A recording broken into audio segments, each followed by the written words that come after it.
देखो, वेद के अनुसार श्री का अर्थ लक्ष्मी होता। त्रिशते लक्ष्मीश्च पत्न्या बहो रात्रे पार्श्वे हे नक्षत्राणि रूपमस्मिनौ व्यातम्मा शनन्य खाड़ा मुम्मय खाड़ा। वेद के रुद्रष्ट अध्याय में, यजुर्वेद के रुद्रष्ट अध्याय में दूसरे अध्याय के 22वें मंत्र में लिखा है कि श्री का अर्थ है लक्ष्मी। यहां पर श्री का अर्थ लक्ष्मी लिया गया। भागवत की दृष्टि से अगर लें तो श्री का अर्थ भक्ति है। दोनों अर्थ है, लक्ष्मी भी है और भक्ति भी है, माया भी है, विद्या भी है और अविद्या भी है। दोनों इसके भाव है। विद्या कौन है? विद्या है जो जीव को भगवान के श्री चरणों में ले जाए, और अविद्या है जो भक्त को गोविंद के श्री चरणों से विमुख कर दे, वो अविद्या है। अविद्या क्या करती? आपको ठाकुर जी से दूर कर देती है। अविद्या का काम है, जब आप संसार में आए तो आपको आते ही हाथ में खिलौना दे दिया। संसार में आए तो माता पिता रूपी खिलौना मिला, माता पिता रूपी खिलौना मिला। समय बीतता गया, वो खिलौना टूटा फूटा, फिर क्या हुआ? आपने रुदन प्रारंभ किया। घर में जब कोई मरता तो रोना आता, पिताजी मरे, माताजी मरी, तो बच्चा रुदन करता। उस समय उसको ये लगता कि संसार मिथ्या है, संसार झूठा है, अगर कोई सत्य है तो मेरा परमात्मा सत्य, मेरा गोविंद सत्य है। उस समय संसार उसको मिथ्या दिखता, संसार झूठा दिखता, लेकिन क्षणिक थोड़ी देर के लिए उस समय फिर वो अविद्या को छोड़ करके विद्या की तरफ जाना चाहता है। देखो, विद्या है मां और अविद्या है दासी। मां का काम है, मां की शरण जाओगे तो पिता की गोद में बैठ जाओगे, और दासी की शरण जाओगे तो पिता से विमुख हो जाओगे। भक्ति की शरण जाओगे तो गोविंद के चरणों में बैठोगे, और भक्ति से विमुख हो जाओगे तो ठाकुर जी से भी दूर हो जाओगे। तो जब अविद्या के चक्कर में पड़े, फिर रोना आया जब कोई मरा, पिता रूपी खिलौना टूटा, तो फिर क्या हुआ? रोना आता है। भाई बच्चा रोता है तो क्या करते हैं? खिलौना दे देते, खिलौने देते हो ना। और कब तक वो बहलता रहता है उस खिलौने में? जब तक खिलौना टूट नहीं जाता। और जैसे ही खिलौना टूटता महाराज, उसका रोना फिर प्रारंभ हो जाता। फिर क्या होता है?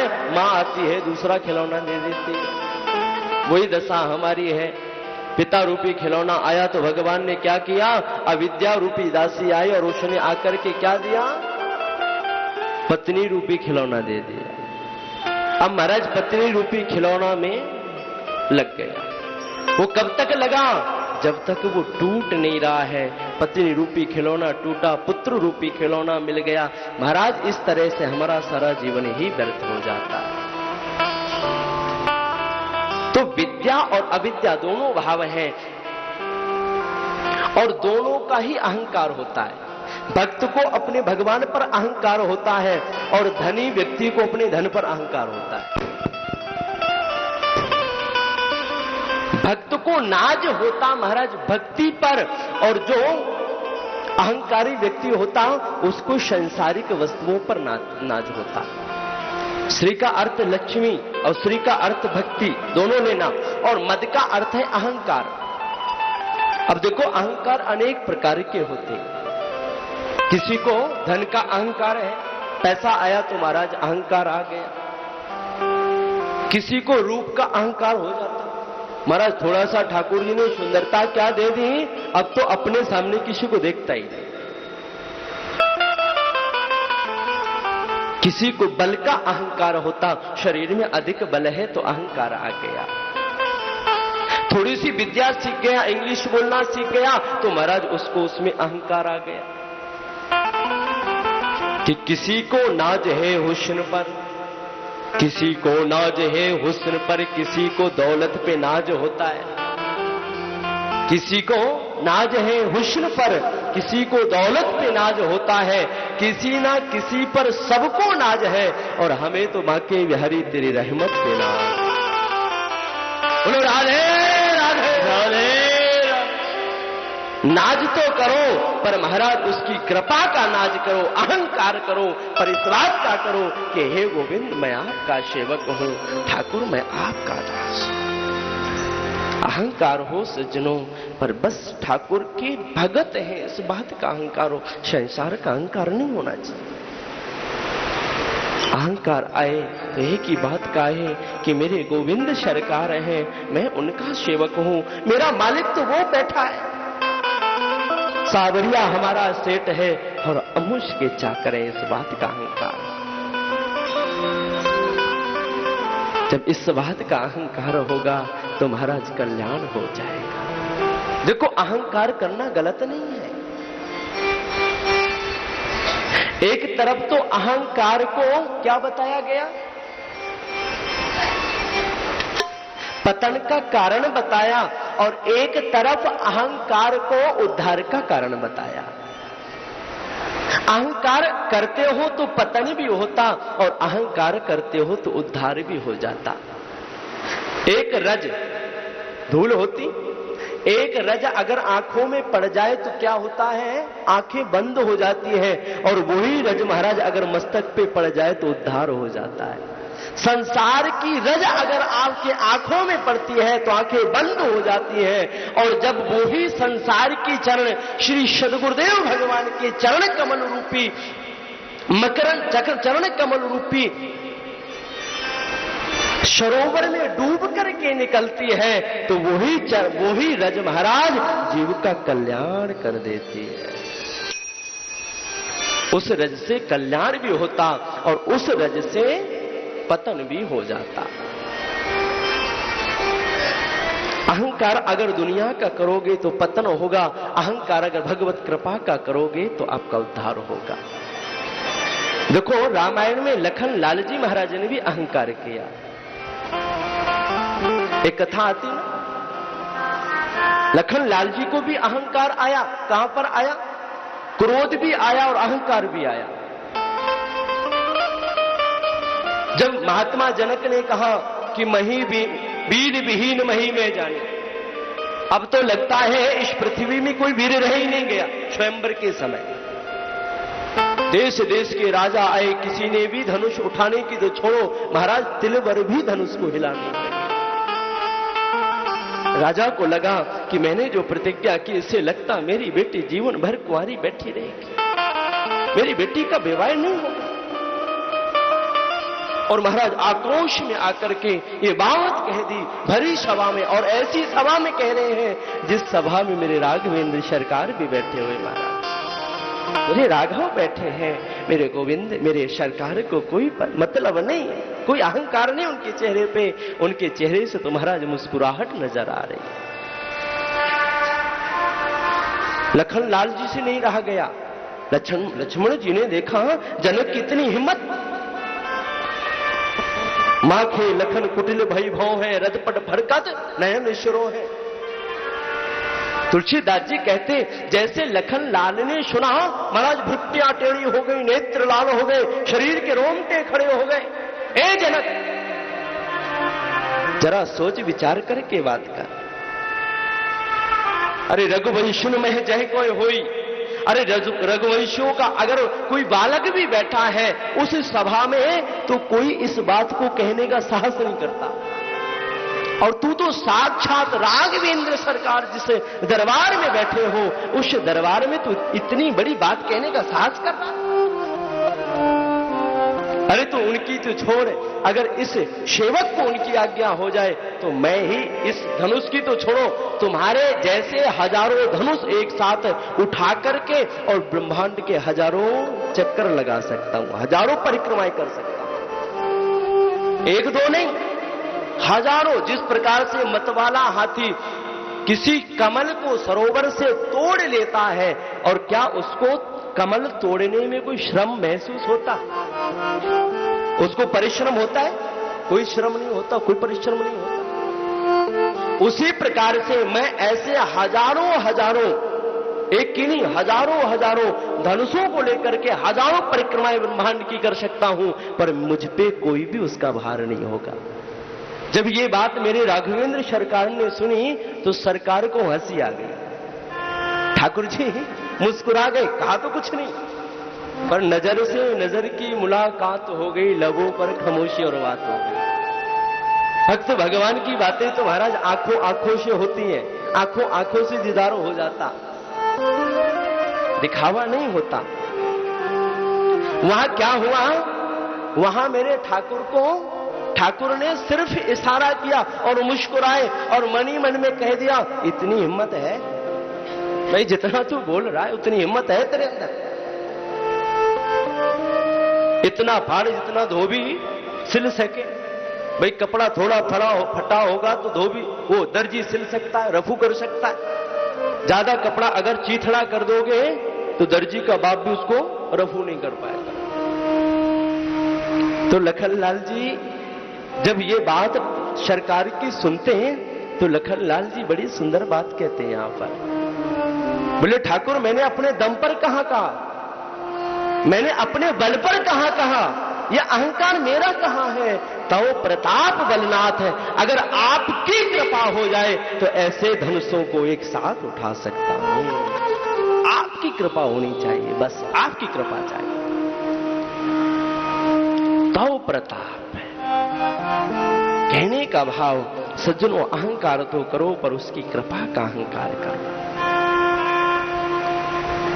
इतना दिया मेरे सरकार ने, उतनी तो मेरी औकात नहीं, ये तो फर्ज है मेरे दाता का, वरना मुझ में तो ऐसी खा। जितना दिया बहुत दिया, अधिक लेने की इच्छा कभी मत रखो। हर पल ठाकुर की कृपा का अनुभव करो। गोविंद ने बहुत बड़ी कृपा की, आपको ये मानव तन दे दिया, क्या ये छोटी मोटी कृपा उसकी? शुरू दुर्लभ सदग्रंथन गावा।